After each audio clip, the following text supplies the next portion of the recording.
tell us the assignment that you gave the kids.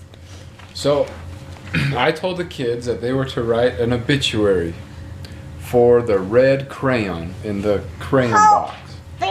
All right. Let's start with, who are we gonna start with? Oh, Julie, you wanna, now Julie's a good little girl and she already wrote one, but she wanted to go the extra mile and write another one. So here we go, nice and loud. Once upon a time there was a crayon, a little crayon. He died in the 216. This is called Little Red's life. Little Red was born by Black and White on October 16th, 2562. 25,062. He had brothers and sisters named Orange, Purple, Pink, Blue, Green, and Yellow. When Little Red was 5, he went to Crayola Elementary. He met people who used him. He was the youngest out of the family and was the most popular at school. He was the hearts, fire trucks, popsicles, and dragons. He loved his life. When he went to junior high, he didn't get used much. He only got used when he was grading. When he went to Crayola High School, things got ugly. People were so mean to crayons. When Little Red saw his brothers and sisters get snapped, he was wishing he never went to high school in the first place. He lasted until college. All his brothers and sisters were snapped and put in the trash.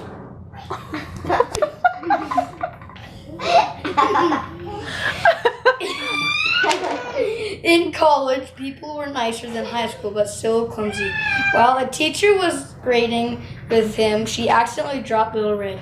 Actually, he wasn't Little Red anymore. He was Big Red. He started with a good life and then got snapped.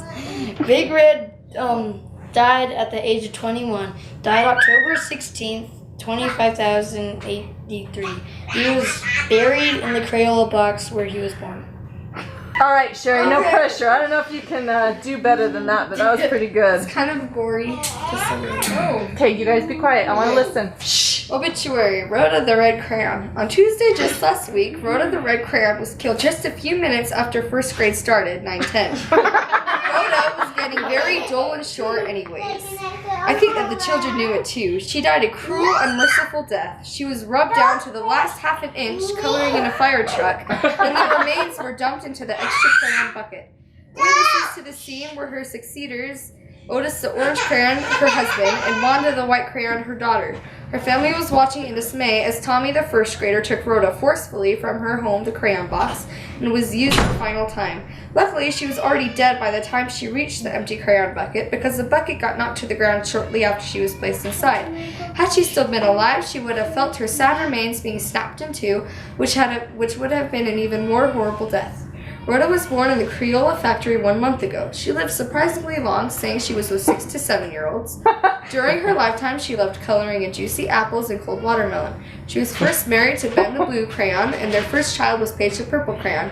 Paige and Ben both died a terrible death when they fell a 3-foot drop from the desk to the floor and snapped in half.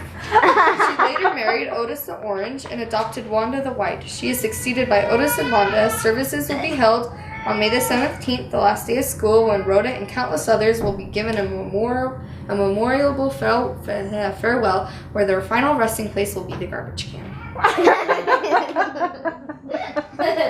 Sherry, that was really cute. That was awesome. That was pretty good. That was.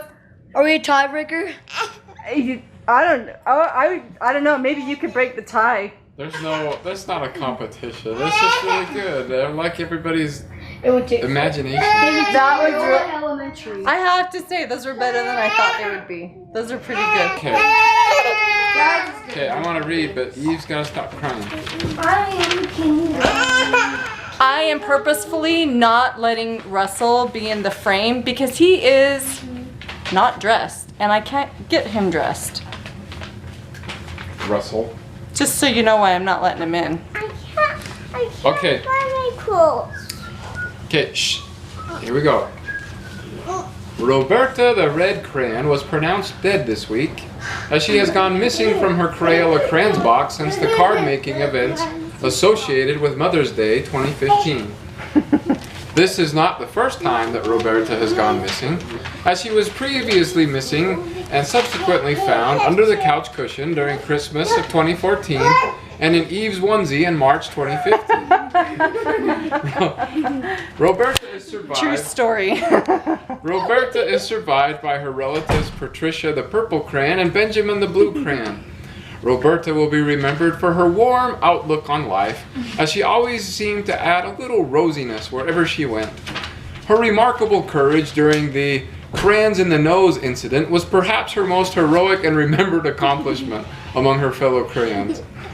Roberta will also be remembered for her contributions to the famed art pieces Bloody Bear in the River of Ketchup and Buddy the Elf's Christmas Massacre. Truly inspiring. A memorial service will be held tonight behind the Billabos to celebrate Roberta's inspiring life, unless she is, of course, once again found in Eve's onesie or living among the Legos.